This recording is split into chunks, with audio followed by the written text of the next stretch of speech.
Hello everyone, आज मैं आपको एक ऐसी सच्चाई बताने वाला हूं जो बहुत सारे लोगों को पसंद नहीं आएगा। अगर आप जिम जाते हो, वर्कआउट करते हो, फिर भी फैट लॉस नहीं हो रहा है या बॉडी में कोई खास चेंज नहीं दिख रहा है, तो हो सकता है आप सबसे बेसिक कंसेप्ट को ही इग्नोर कर रहे हो, और वो है कि आपकी बॉडी रोज कितनी कैलोरीज बर्न करती है। क्योंकि सच ये है, ज्यादातर लोग डाइट फॉलो करते हैं, एक्सरसाइज रोज करते हैं, लेकिन उनको यही नहीं पता होता है कि दिन भर में उनकी बॉडी कितनी एनर्जी खर्च करती है। जब भी हम एक्सरसाइज करते हैं, हमारी बॉडी एनर्जी बनाने के लिए ऑक्सीजन का इस्तेमाल करती है। ध्यान रखो, जितनी ज्यादा हमारी बॉडी ऑक्सीजन कंज्यूम करती है, उतनी ज्यादा कैलोरीज बर्न होती है। अकॉर्डिंग टू द साइंस हमें यह बताती है, जब हमारा शरीर लगभग 1 लीटर ऑक्सीजन कंज्यूम करता है तो लगभग 5 किलो कैलोरीज एनर्जी बर्न होती है। अब इसे थोड़ा आसान शब्दों में समझते हैं। अगर कोई व्यक्ति लगभग 1 माइल यानी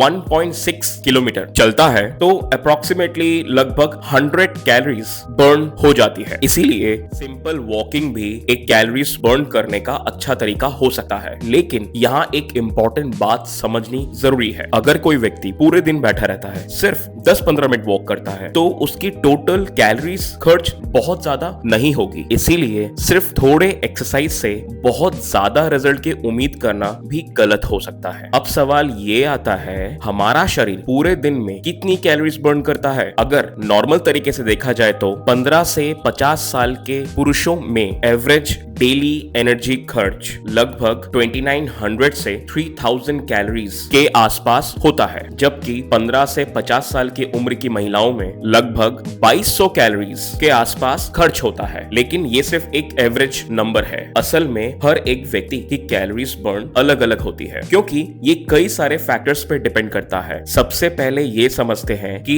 एक्टिविटीज के आधार पर एनर्जी एक्सपेंडिचर कैसे बदलता है। अगर कोई इंसान सिर्फ लाइट एक्टिविटी करता है, जैसे हल्की वॉकिंग या छोटे मोटे काम जैसे कि झाड़ू पोछा, छोटे से रूम में झाड़ू पोछा, बर्तन धोना, तो इसमें रेस्टिंग स्टेट के तुलना में लगभग 3 गुना एनर्जी ज्यादा लगती है। अगर एक्टिविटी हेवी हो जाए, जैसे कि intense training, intense gym workout या फिर इंटेंस रनिंग, तो बॉडी की रेस्टिंग एनर्जी 6 से 8 गुना ज्यादा एनर्जी की जरूरत पड़ती है। और अगर एक्टिविटी बहुत ही ज्यादा इंटेंस हो जाए, जैसे स्प्रिंटिंग या फिर कोई कॉम्पिटिटिव स्पोर्ट्स, तो एनर्जी रिक्वायरमेंट रेस्टिंग स्टेट से 9 गुना या उससे भी ज्यादा हो सकता है। यानी एक्टिविटीज जितनी ज्यादा होगी, उतनी ज्यादा कैलोरीज बर्न होगी। अब बात करते हैं उन चीजों में जो एक्सरसाइज के दौरान कैलोरीज ज्यादा बर्न करती है। सबसे पहला फैक्टर आता है आपका बॉडी वेट। अगर 2 लोग सेम स्पीड पे वॉक कर रहे हो, लेकिन एक का वजन ज्यादा है, सामान्य तौर पर ज्यादा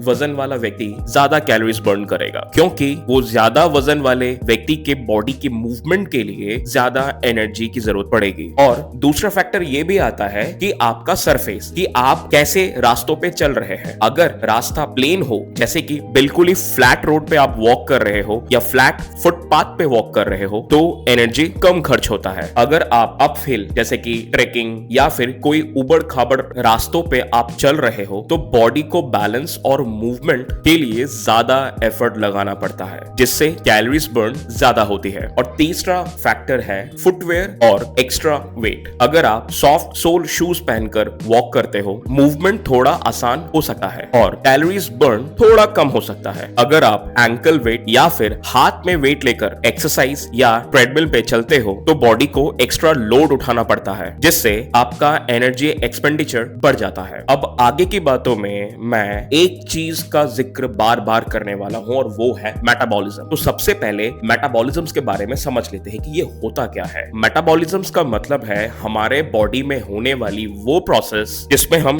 खाना खाते हैं, बॉडी उसी फूड को एनर्जी में बदलती है। इसी एनर्जी की मदद से हम सांस लेते हैं, चलते हैं, सोचते हैं और अपने बॉडी को हेल्दी रखते हैं। आसान शब्दों में कहूं तो मेटाबॉलिज्म शरीर का एक सिस्टम है जो हमें जिंदा और एक्टिव रहने के लिए लगातार काम करते हैं।